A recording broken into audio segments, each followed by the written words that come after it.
Video को शुरू करने से पहले please consider subscribing this channel और इस वीडियो को लाइक कीजिए अगर आपको down to earth cycling content पसंद हो तो।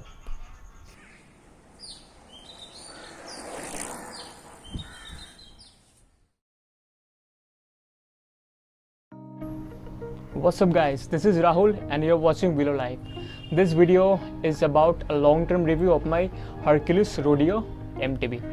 तो इस वीडियो में कोई एक्शन नहीं होने वाला, it's just going to be me talking about my experience of my Hercules MTB bike, जो मेरी पहली MTB बाइसाइकिल है। इस वीडियो में मैं बताने वाला हूँ कि क्या अच्छा है, मुझे 2 ईयर चलाने के बाद कौन सा चीज़ अच्छा लगा, ये मैं बताने वाला हूँ। और ये भी बताने वाला हूँ कि कौन सा चीज़ नेगेटिव है जो ज़्यादा इंपॉर्टेंट है, क्योंकि जब आप एक नया MTB या फिर एक नया बाइक ख़रीदने जा रहे हैं तो नेगेटिव चीज़ जानना बहुत ही इंपॉर्टेंट है, ताकि आप वो जानो एंड वो जानकर ही डिसाइड करो कि कौन सा बाइक आपको लॉन्ग टर्म के लिए अच्छा रहेगा, ठीक है। And this review is not just about a Hercules Rodeo Hank, but it is a general review of all the bikes with in 10 to 20,000 rupees, क्योंकि मोस्ट ऑफ द बाइक्स जो होता है सिमिलर क्वालिटी का होता है in terms of frame components, and जो components होता है वो सिमिलर होता है। I mean same components are shared between the bikes which are in the same price bracket. तो अगर आप एक नया बाइक खरीदने का सोच रहे हो अंडर 10 and 20,000, तो this long term review of my Rodeo Hank is going to be beneficial for you. So without wasting much time, तो चलिए वीडियो को शुरू करते हैं। सो गाइस, ये है मेरा हरक्यूलिस रोडियो बाइक का long term review after riding it for 1.5 year और सो। मैंने सोचा कि चलो ठीक है, अब बहुत दिनों से इसे चला लिया है, अब काफ़ी पुराना भी हो चुका है, तो चलो इसका एक लॉन्ग टर्म रिव्यू किया जाए। तो फर्स्ट ऑफ ऑल आप देख सकते हैं कि फ्रंट का जो ये शिफ्टर्स हैं, ये शिफ्टर और ब्रेक का जो केबल है, तो मैंने इसे हटा दिया है। इसलिए नहीं हटाया कि ये ख़राब हो चुका है, but actually I want to upgrade this stock shifters and derailleurs, तो मैंने वो हटाया है। तो काम शुरू करने से पहले मैंने सोचा कि ठीक है, एक रिव्यू किया जाए, इसे लॉन्ग टर्म रिव्यू। आप देख सकते हैं कि जो क्विक रिलीज़ है ये भी हटा दिया है, because it is under some work, upgrade करना है इसे। एंड तो गाइज, मैं बोलना चाहूँगा कि ये जो बाइक है मैंने ऑलमोस्ट 2 years तक चलाया है, and this has been a phenomenal bike. आप देख सकते हैं कि ऑलमोस्ट 2 years होने के बाद भी इसका जो कलर है, कलर क्वालिटी थोड़ा भी फेड नहीं हुआ है। I mean it still shines like a new bike. तो ये मुझे काफ़ी अच्छा लगा। काफ़ी बाइक्स में ऐसा होता है कि जो कलर है वो फेड हो जाता है, जंग पड़ जाता है, पर इसका जो फ्रेम क्वालिटी है ये बहुत बढ़िया है। It is holding up quite nicely. And अभी भी ट्रैफिक में लोग पूछते हैं कि नया साइकिल लिया है, कितना पड़ा है, कितना प्राइस है वगैरह। उन लोगों को समझ में नहीं आता कि ये 1.5 year पुराना बाइक है। तो ये इसका लुक्स तो it's holding up quite well. And इसके एक और पॉजिटिविटी है कि इसका जो फ्रेम मटेरियल है वो बहुत ही मजबूत है। I mean this is heavy, and मुझे लगा था कि ये चलाने में मुश्किल होगी, बट 2 year चलाने के बाद I am quite satisfied. And आप इंडियन हैं तो इंडियन रास्ते पे चलाएंगे, क्रैश वगैरह तो होगा ही, और उसके लिए ये फ्रेम मटेरियल बहुत ही मजबूत है। I mean you can jump, you can crash, you can do anything you want, and the frame is going to hold itself quite nicely.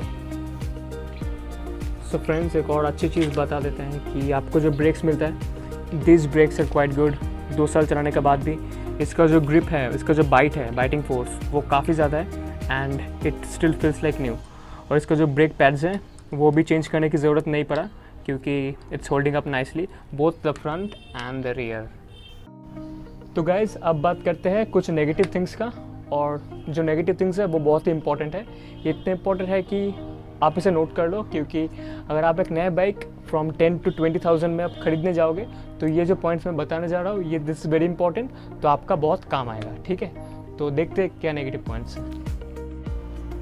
The thing which I hated about this bike is the fork. ये जो fork है, ठीक है, ये एक no name fork है जो Hercules अपना खुद के साइकिल में इस्तेमाल करता है। और ये जो फोर्क है, the quality of this fork is really घटिया, एंड आई मीन इट। आप जब नए बाइक खरीदोगे तब तो ये ठीक ठाक काम करेगा, बट आफ्टर 3 or 4 months अगर आप रेगुलर राइड करते हो तो this fork is going to give up.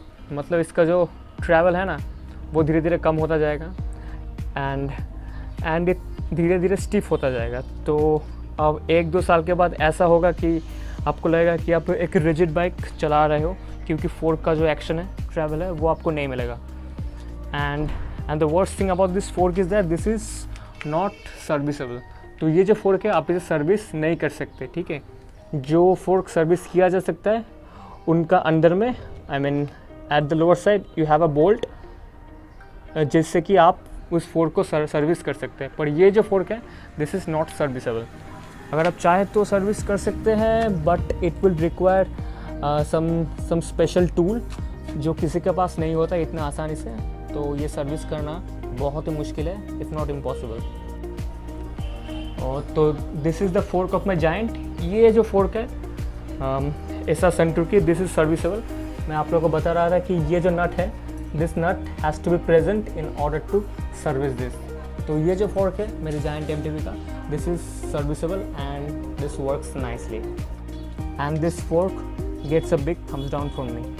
सिर्फ यही नहीं, ये जो फोर्क है इसमें बहुत ही प्ले आ जाता है। ऑलमोस्ट 4 to 5 मंथ्स के बाद जब आप फ्रंट का ब्रेक लगाएंगे ना, तो यहाँ पे बहुत सारा प्ले होगा and your fork is going to move a lot, जो काफ़ी कॉन्फिडेंस इंस्पायरिंग नहीं है।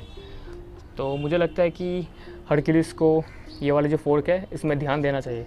Not just Hercules but hero का स्प्रिंट भी जो होता है ना, स्प्रिंट प्रो और स्प्रिंट का जो MTV सीरीज़, उनमें भी ऐसा ही फोर्क लगा होता है।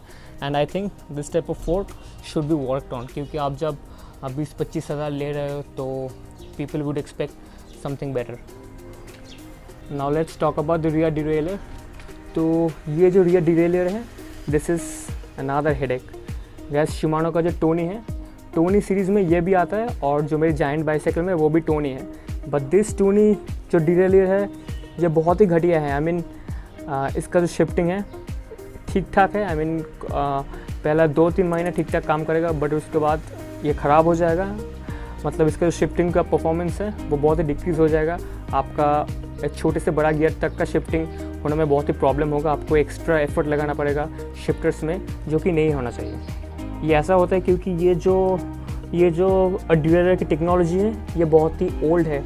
आप देख सकते हैं कि ये जो हिंज है ये स्ट्रेट है, ये पैरेलल है, इसे थोड़ा सा बेंड होना चाहिए। आई मीन नॉर्मल जो डिरेलर होता है उसमें ये जो हिंज है वो बेंड होता है, ताकि ये जो जॉकीबिल है this can actually follow the contour of this cassette.